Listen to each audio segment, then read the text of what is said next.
Good morning everyone and welcome back to another video. So today, or this morning more precisely, the pointing of the fireplace is being finished. So we've got to let that set before we can actually see what it looks like, because at the moment the grout is really dark and it's going to go quite grey at some point. Clive isn't in today. He's basically finished the bathroom for the apartment that I'm renovating, but he's just got to come back next week and finish off a few little things. So I can get in there today, I can clean up in there and I can continue with what I was doing in there. Yeah, and Simon and Yanis are also going to be doing a few other jobs in the kitchen, so let's crack on. So if you look just behind us, everyone, you can see the amazing job Simon and Yanis have done. At the bottom half, you can see the pointing where it's almost dry. It's gone a lot lighter. And then at the very top, it's sort of almost dry. At bottom is where Simon finished off this morning, and it looks amazing. It doesn't look too dark. It does sort of match the stone colour a little bit, but it also defines the stonework. So you can see each individual block now, and it looks amazing. What do you think, Simon? Yeah, I think it's turned out well. Obviously, the fireplace needs a clean still. It was sandblasted. If you remember as well, this used to be covered in plaster, and it had block work all the way up, and it had a big stainless steel extractor on it. And it's really, really been transformed. And also there was a hole, remember, that obviously Sean and I, we changed the stone on it, and it looks fantastic. And yeah, there's not really much else we can do to it other than clean it now. So yeah. Yeah, I mean, unfortunately, where you had to replace that stone, they smashed half of that other brick underneath it. And that's why, you know, the pointing is so big there. You can't do nothing about that, unfortunately, apart from take, you know, half the fireplace down and replace that. So the hole was because the extractor had a flue, which then went into the fireplace. Right, I see, so they've smashed a hole in it. Yeah, which was it's criminal. Horrendous. It is criminal, yeah. But we've done our best, and we'll let that dry now, and then once it's been cleaned, it should look fantastic. So thank you so much, Yanis and Simon. That's okay. Great job as always. So you're cracking on with some other jobs today, but I'll let you explain that. Okay, so what I'm going to do before I do that is where there's a couple of repairs, like I said yesterday, that need, you know, dressing, like there's holes in here, and down here there's a big cracked stone as well. So we're just going to fill them in and match them best we can to the original brickwork. It'll just, you know, just make it look nicer than seeing the cracks and these holes. This is, like Billy said, unfortunately, where they drilled all holes in it to hold the extractor in there. And then, you know, we'll be done really with that. There's another side round there that we need to repair, but we'll do that at another time, and we can show that. So while Simon and Yanis are doing the rest of the repairs on the fireplace, I'm going to be back in that apartment now. Clive's not in there, and I can have a clean up. I can finish off the rest of the stud work, do the insulation, and then start plasterboarding, hopefully. So I'm going to be getting on with that, and Simon and Yanis are going to be getting on with that job. So I'll see you later.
Okay, so we're repairing the fireplace at the moment.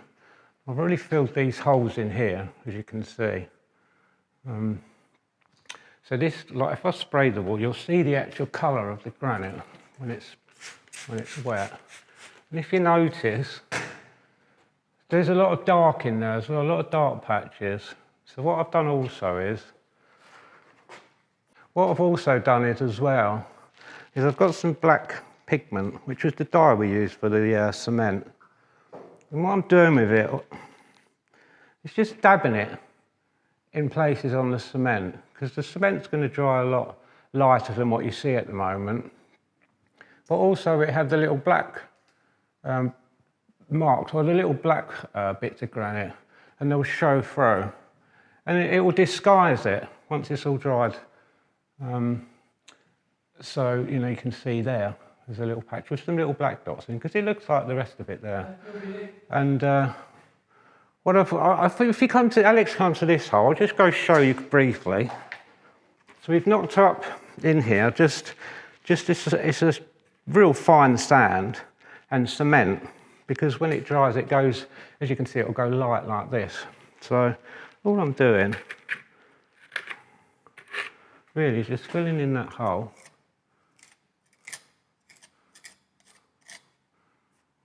Smooth it out, like so. And then while that's still wet, just dabbing in some dark patches in it. Just, you know, not mad, I don't want it all dark, just so it disguises it when it dries. It should blend in so that you don't notice it. And also what it's doing as well, by pushing the little brush in, hopefully the camera picks that up, it gives it a texture rather than just a smooth little flat circle that's been filled in. By dabbing the brush in there, it will just give it a little bit of texture, and hopefully it will blend in and you'll never notice it's there. Just another little tip as well. If you're looking at my little brush that I've got, obviously we didn't have a little brush lying around, so all I've done was, if Alex comes over, I'll just show you quickly, because it's a really good idea if you need a little tiny brush at any time and you haven't got one, especially if you're trying to cut in, you know, into the corners of your room when you decorate it. All this is from, it's just a normal paintbrush. Pull a bunch of hairs off, like so, like so. Cut them off, so you've got a bunch of hairs in your hand. Take a little piece of tape, like so, just a little bit, and put the hairs in the tape, and then just roll it round. And then you'll end up with a little tiny brush. You could have it a little bit bigger or a little bit smaller, you know, but it's just, you know, why not use what you've got to make, you know, what you need. So that's what we needed for that, so we made a little brush as well. Simple. So I've been cleaning this little apartment for about an hour this morning, and yeah, there was rubbish everywhere, but it's fine now. I like a nice clean work site. So I've measured these 3 studs that I've got to put in. They're all 3 meters exactly, so it's nice and square. Once that's in, I've got to put some noggins in and insulate that, and then I might try and rip out that wall there, because this, dust coming out. This needs removing, because when the air conditioning goes in, the pipes need to run down the inside of this wall and then out the wall.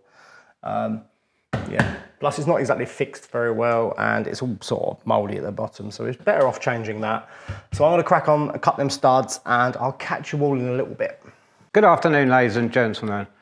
We're going to continue on with the, what would you call this, archway or doorway, if you like, that leads into the entrance hall. I'll get Yanis to cut the board. We've already got a template made, which we've done off this side.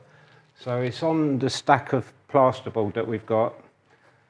So I'll get Yanis to cut it, and we're basically going to do the same as what we did that side. Just put some adhesive on here, stick it back, fix it, put the top roof on. I know some people have said, why don't you put the top on, because it holds it up, but it's not going to go nowhere. We're going to fix it up there, you know, it won't go nowhere. It's all going to be plastered anyway, and with the joints it'll all be taped to give it strength. So that's what we're going to do now. So Yanis, yep. You want to cut the board, that one we put in there?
Okay, ladies and gentlemen, so we finished the doorway that goes through into the hallway. That's all done now, we'll let that set.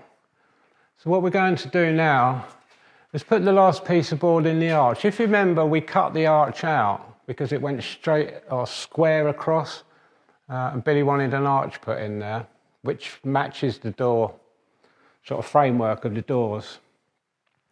What I've done previously as well is if Alex comes down and gets the camera underneath, if you notice there's little noggins that are stuck to the back wall in there.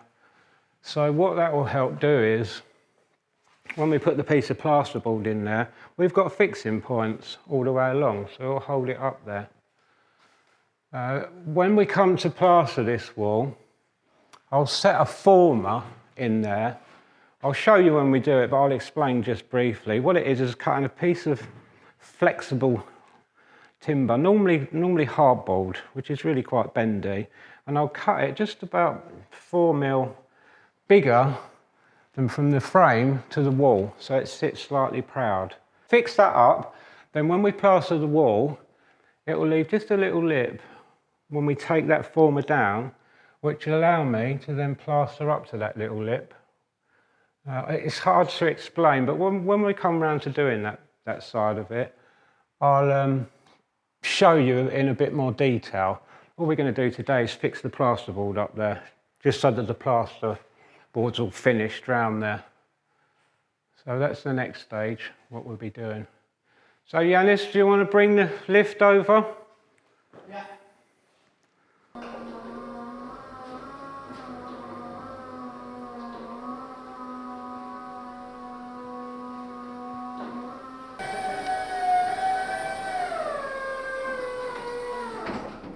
Okay, so I've just took the measurement of what we need for that piece of plasterboard to go in there. I'll get Yanis to cut it in a second for me. I'm just going to see if I can maybe bend this tape measure around. It's a bit awkward, this. Give us a rough. So we cut it a little bit longer and then I'll trim it down to size, so 154. So we're going to fix this piece of plasterboard up now. If this was a more steeper curve, if I can put it that way, what we'd have to do on the back of the plasterboard is score it, and it would snap and bend and it would curve around. But because this is quite a shallow arch, if you like, this should be fine to bend round that. So we'll stick it up and see.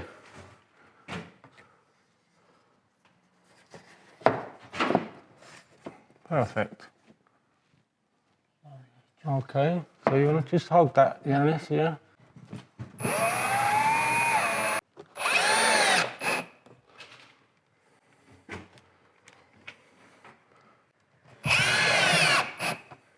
So that was a, fairly simple, straightforward little job.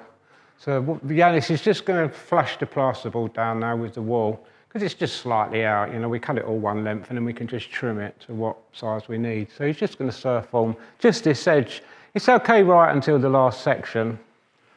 So, go on in, mate. We're at the end of the day nearly, and what I'm going to do is just bead the corners of the plasterboard. If you remember, I said it didn't matter too much about these edges, because what happens is this is a angle bead, or a plasterboard bead, if you like. What it does, they just go on the corner to strengthen the corner, and they give a nice crisp edge. And it also, it protects the corner as much as anything, as giving it a, defined edge, if you like. So that's what we're going to do, so that when we come in Monday, well, actually not this Monday coming, because we got a surprise for you, I believe. Billy will explain to you later. But so a week Monday we'll be back, and then hopefully we'll be able to start plastering.